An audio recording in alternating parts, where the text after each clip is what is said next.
Hello, welcome to my YouTube channel. In this video we explain how did Singapore gain independence from Malaysia. After the Second World War, in a wave of decolonization, Britain chose to retreat from Southeast Asia.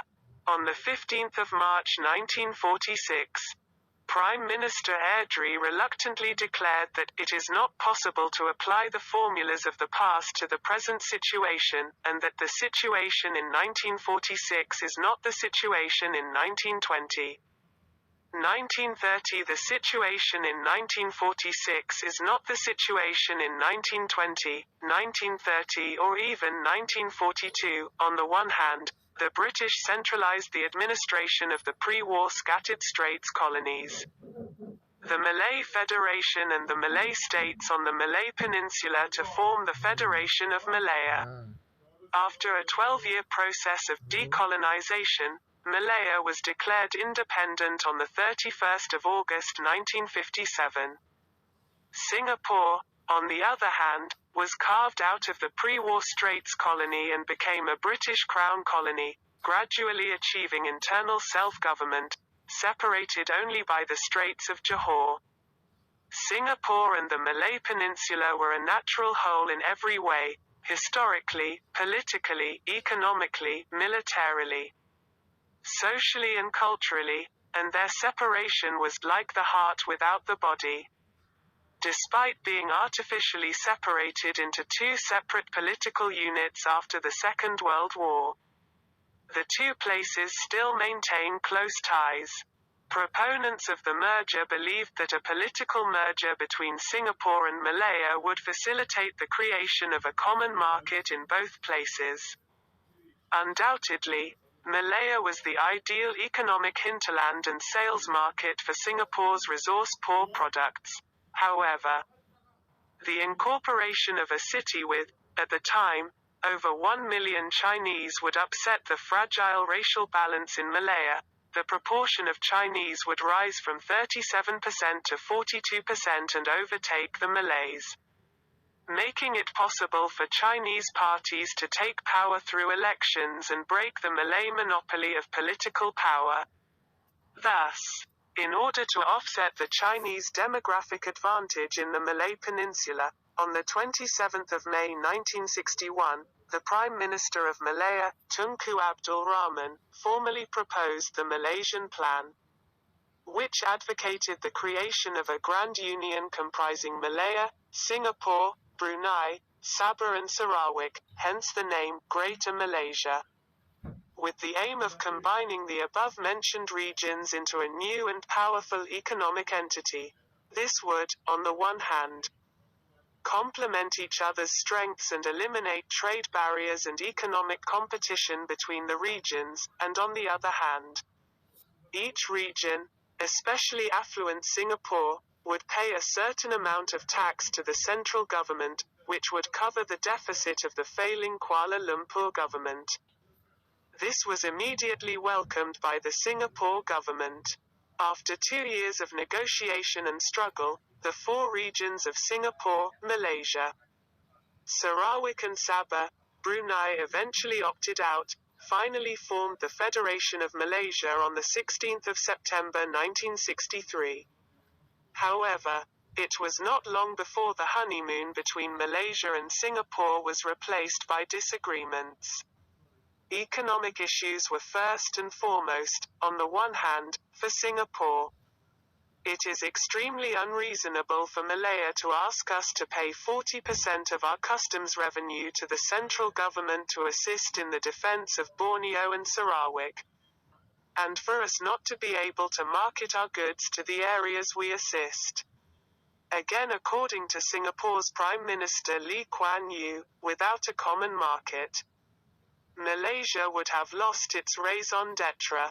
On the other hand, Singapore is one of the most revenue-rich and least burdensome states within Greater Malaysia, and the central government wants to further increase the proportion of Singapore's taxes paid to the centre from an already high 40% to an appalling 60%. Since Malaya has a very weak industrial base, according to Malaysian Finance Minister Tan Hu Seong, One of the inevitable results of the common market is that Singapore's industrial development will come at the expense of the rest of Malaysia. This is something that Kuala Lumpur cannot accept in any case. As a result, the establishment of a common market became a distant prospect, and Singapore's tax payments to the central government were often delayed, a lose-lose situation. Political differences, temporarily masked by the common goal of creating a Malaysian federation, soon surfaced as well. As a means of limiting the influence of Singaporean politicians, the Malaysian constitution prevents Singaporean citizens from standing in Malayan general elections and Malayan citizens from entering politics in Singapore. But this does not prevent political parties in either Malaysia or Singapore from extending their influence into each other's territory. The main Malaysian parties, UMNO, MCA and the Indian National Congress, formed the Singapore Alliance in 1961 and participated in the 1963 Singapore general election. In 1964, the Singaporean side returned the favour, and on the 1st of March of that year, the ruling People's Action Party, PAP, of Singapore declared itself a national party to contest the Malaysian general election in March. Although PAP claimed that it was only running symbolically, for only 9 parliamentary seats, the competition was aimed at replacing MCA as UMNO's partner. However, since PAP has positioned itself as a national party, if it becomes the ruling party, Lee Kuan Yew is bound to become Prime Minister, although Lee himself has repeatedly stated that he has no political ambitions. As long as Tunku is there, he is the leader of Malaysia. Therefore, PAP's participation in the Malaysian general election itself is no less than dropping a political atomic bomb on the Malaysian political scene. In the view of Malaysian Prime Minister Tunku, Lee Kuan Yew, a formidable political opponent, will sooner or later take his place. In response to PAP's attempt to divide UMNO from MCA, Tunku made it clear that UMNO would stand with MCA. Even if there are only 5 MCA members, we still accept it as a political partner, but we do not accept other friends. With UMNO's full support, MCA and PAP went head-to-head in the election. MCA leaders have been visiting Chinese constituencies non-stop, promising financial support to the Chinese. All of this is similar to what the PAP did in the Singapore elections, except that now the tables are turned and the winners are reversed. MCA, as the ruling party with substantial political resources, won 27 of the 33 parliamentary seats it contested, while PAP suffered a crushing defeat, winning only 1 of the 9 seats it contested. After the election, relations between Singapore and Kuala Lumpur took a sharp turn for the worse. Tan Hu soon attacked Lee Kuan Yew and the PAP as the most destructive force in Malaysian and Malaysian history, and as long as Lee Kuan Yew remained Prime Minister of Singapore, cooperation between the central government and the Singaporean government would be more difficult than a camel going through a pinhole. And the Malay racist extremists took advantage of the situation to portray the Malays in Singapore as a pathetic people oppressed by the government through speeches and newspaper reports. The malicious and misleading propaganda turned the 21st of July 1964 into the Black Tuesday of Singapore's history. On that day, a march on the anniversary of the birth of the Islamic prophet Muhammad turned into a horrific race riot. Under the slogan of defending national and religious interests, the Malays vented their long-standing grievances and anger against the Chinese, leading to a horrific chaos throughout Singapore. At first, the casualties were mostly Chinese due to the favoritism of the military and police, who were basically Malays, and later on, when the Chinese gangs fought back, the casualties were mostly Malays.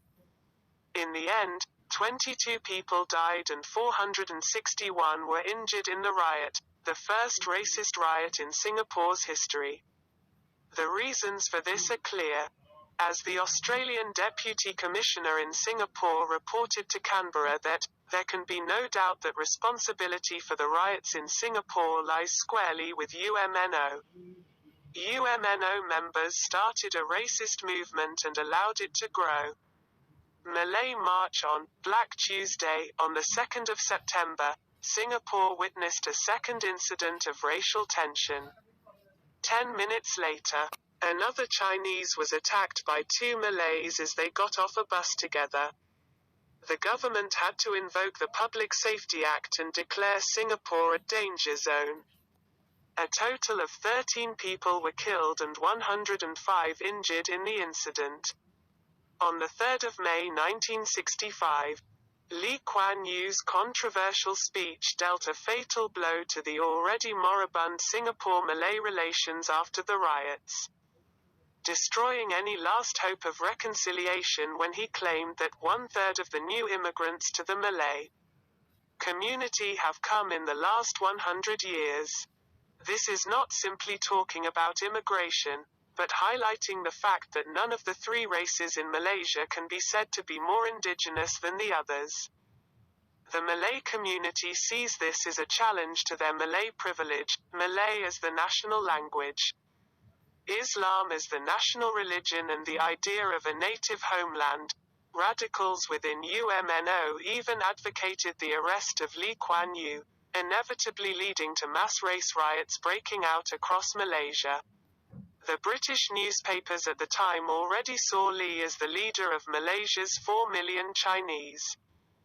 But after much deliberation, as a moderate, Tunku, whose first wife was Chinese, always came to the conclusion in the end that Singapore should be separated from the rest of Malaysia. Later in life, recalled Tunku, Singapore left because the Prime Minister of Singapore wanted to be the Prime Minister of Malaysia. On the matter of the separation of Singapore and Malaysia itself, he said, "I had already mentioned earlier to Mr. Ng Keng Swee, who was Mr. Lee's agent, that the only option was to separate. The final choice was always not unexpected for the Singapore Prime Minister. He was ready and willing to separate. But Lee Kuan Yew was not willing to separate, as he confessed to himself. I cannot be a Malay. In fact, Lee Kuan Yew spoke Malay better than Tunku. But I can be a Malaysian," and his hope was to build a Malaysia that encompassed racial diversity.